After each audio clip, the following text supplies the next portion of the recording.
Zealand and Australia, so there'll be a number of games over the next month being played over in the Southern Hemisphere. This is the first time the FIFA Women's World Cup has been hosted by two countries at the same time. Let's turn to some of the comments that were made by some of the players on the U.S. women's team. They were actually specifically addressing that tragic shooting that happened at a construction site in Auckland, downtown Auckland. That is, again, in New Zealand, where those games are being played. Let's listen in, raw and unfiltered. I think that there wasn't really a conversation had. Unfortunately, I feel like in the U.S. we've dealt with this far too many times. But there was definitely a sense of like, let's come together. We still have a job to do, but also recognizing that there was lives lost and that is very real and very devastating. So we were just thankful that we were safe, that the first responders came and everything was very quick. Like I said, our security was very swift to say, like, go and make sure guys are safe first. We have to just as a sentiment to officers, this is Tennessee, and then once we were able to go to jail, there were influence that there was communication regarding at least the idea that, look, it's not safe right now to just go outside and wander around, and our departure time was obviously affected, but everyone touched on, like, this is very real, and our condolences are with the families of the victims and the lives that were lost, and I think, everyone handles these situations differently, so it's important to realize that, to give people the space that they need to, work through see the trauma that has occurred today, but just understanding that, we're a unified team and we give people the space that they need, and hopefully today we're able to get out on the pitch and just have ourselves together and just try to be connected again in a tough day. I think that there wasn't really a conversation unfortunately, I feel like in the U.S. we've dealt with this far too many times. All right, those women's players there addressing that tragic shooting over there in Auckland. We will certainly be talking to a number of folks this morning as that game is expected to get underway around 9 o'clock Eastern Time. We'll have so much more on Fox Sports over the next month. There's a live look over there in New York City. A lot of rain coming down today as folks wake up there on the East Coast. Want to take a switch over though right now to the North Carolina area where we did have some severe weather yesterday. Take a look at this building here that we had. This is a Pfizer plant, a factory there in North Carolina after a tornado, very severe weather blowing through that area, creating serious issues there for folks living in that area. The fallout from that Pfizer factory being damaged by that tornado could put even more pressure on already strained drug supplies at U.S. hospitals. Experts say that tornado that touched down on Wednesday near Rocky Mount, North Carolina, it ripped the roof off that Pfizer factory, which makes up to 25% of Pfizer's sterile injectable medicines used in U.S. hospitals. That's according to the drug maker. Pfizer said all employees were safely evacuated and accounted for, and no serious injuries were reported, but that drug maker is still assessing the damages. Now, officials over in South Florida just yesterday provided updates on this, drug bust that was made just yesterday. This is the district attorney in Middle Florida. Let's listen in, raw and unfiltered. Their operation, members of the conspiracy here in Central Florida received hundreds of mailed packages of methamphetamine from California and other drugs, including fentanyl, from China. The California source of supply shipped packages containing anywhere from 1 to 10 pounds or more of methamphetamine at a time. Investigators have identified almost 400 packages that were shipped from California as part of this conspiracy from 2021 to 2023. Agents have seized some of those packages, and Each of them contained between 6 to 7 pounds of methamphetamine per package. In addition to trafficking in methamphetamine and fentanyl, the members of this drug trafficking conspiracy conspired with one another to engage in money laundering. Members of the conspiracy used drug proceeds to pay for various expenses of the drug trafficking operation, and they engaged in other financial transactions to conceal the drug proceeds. One example involved Poole and his use of an entertainment company that promoted concerts. Poole sometimes would pay for some of the expenses for those concerts by using drug proceeds. And once the tickets were sold and the proceeds were earned, Poole would then use some of those proceeds from those ticket sales to deposit into an account that he had for a business where there was already drug proceeds commingled with it. For over 6 years, this organization trafficked in thousands of kilograms of methamphetamine and fentanyl. Thousands of kilograms that were intended for distribution here in Central Florida and elsewhere in the United States. But not anymore. Through the excellent work of the investigative agencies on this case, 17 defendants have been charged by a federal grand jury. 14 of those defendants have been arrested, and investigators are looking for the remaining 3 defendants to arrest them as well. This has been a comprehensive investigation. The defendants who have been indicted include members of the conspiracy at every level: the leader, his key partners, the source of supply, the couriers, and those who directed the couriers, and local drug dealers who distributed the drugs that came here to Central Florida.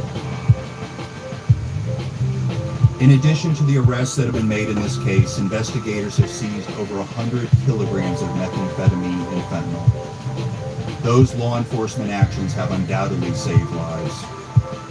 According to the most recent report by the Florida Medical Examiners for 2021, fentanyl and methamphetamine ranked first and third in the state of Florida in causing drug deaths.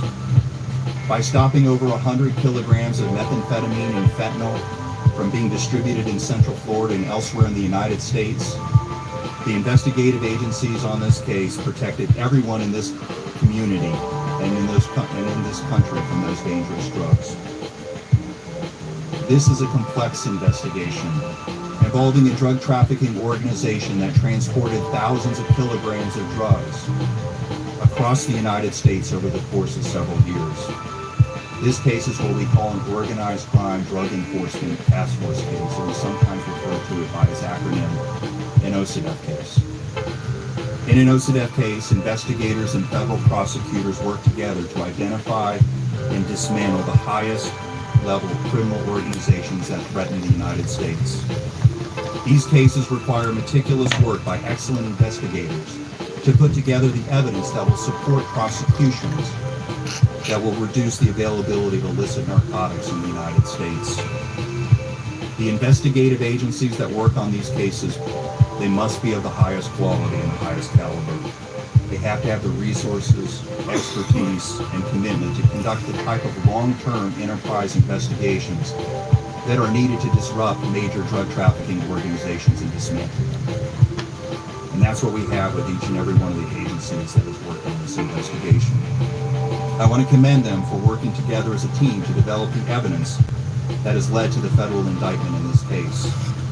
Through their excellent work and partnership, 17 defendants have been charged with 1 count of conspiring with possession of intent to distribute methamphetamine and fentanyl, as well as 1 count of conspiring to engage in money laundering. 2 defendants have also been charged with additional counts of possession with intent to distribute methamphetamine. The allegations in the superseding indictment charging the defendants with these crimes and the allegations that I've mentioned here today that are covered in court documents, well, they're just that, they're allegations. And each of the 17 defendants is presumed innocent unless and until proven guilty. The charges in this case, the federal charges in this case, are serious. Each defendant is facing up to life in federal prison. This case is a great example of how local and federal investigators are able to effectively work together to protect our community by dismantling a drug trafficking organization at its source. I'm here today to commend the agencies on this case for their outstanding work.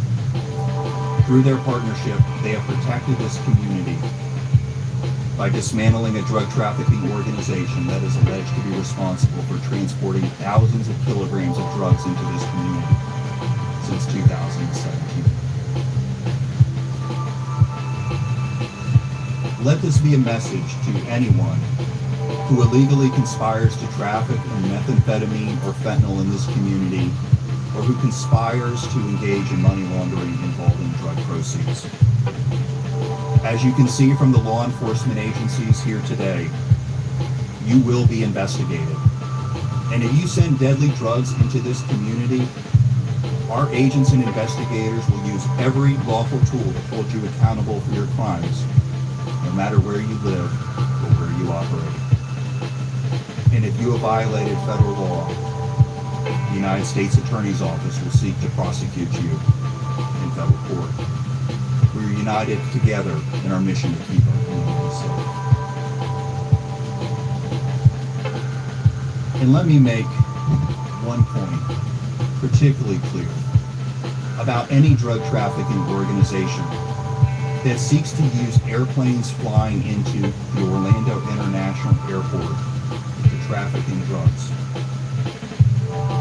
All right, you have been listening there to members of the U.S. Attorney's Office there in the Middle District of Florida, providing those updates on that massive drug bust there. Taking a live look right now over in the UK, this as UK actors are holding a sympathy strike there in support of their American colleagues also on strike there. We'll come back to that in just a moment, but first a quick commercial break here on Live Now.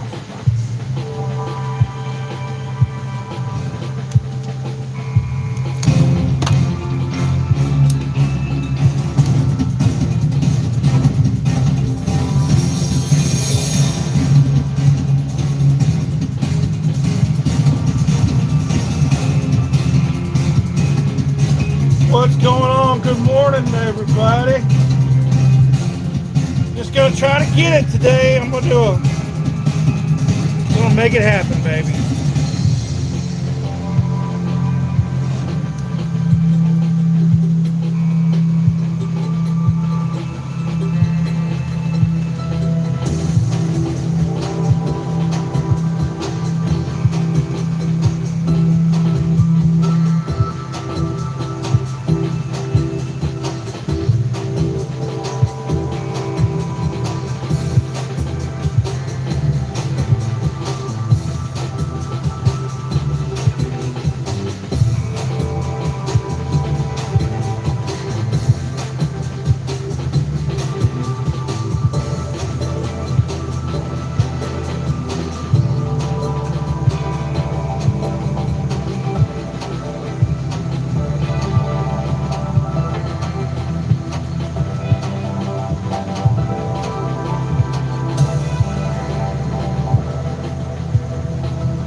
All right, welcome back here to Live Now from Fox. I'm Giacomo Luca. Thanks so much for joining us. Time now, 7:15 over on the East Coast, 4:15 over on the West Coast. I want to get to this a story here out of Central Florida today. The woman accused of zipping a boyfriend into a suitcase and leaving him to die is set to return to court. It will be Sarah Boone's final conference before trial begins on Monday. Fox 35 Orlando's Amanda McKenzie live today from the Orange County Courthouse. Good morning, Amanda. Tell me what we're learning about this very disturbing case. Well, we're learning about all of the evidence that the state plans to present once they go to trial on Monday. The state has video from the body camera at the scene, as well as video from between Sarah Boone and detectives, as well as the cell phone video, her phone, from the day that her boyfriend died. Now, it was just 10 days ago that she was last in court, and that's when we got our first look at the interview she had with Orange County Diz, as well as the cell phone video from her phone from the day that her boyfriend died. Now, it was just 10 days ago that she was last in court, and that's when we got our first look at the interview she had with Orange County deputies. The video she allegedly took in 2020 of her boyfriend, George Torres, of him struggling to get out of the suitcase. Boone says the pair had been drinking and were playing hide and seek. She claims she went upstairs and fell asleep, leaving Torres in the suitcase where he died. Earlier this month, we spoke with a body language expert who will be at the trial about the already released video of Sarah Boone.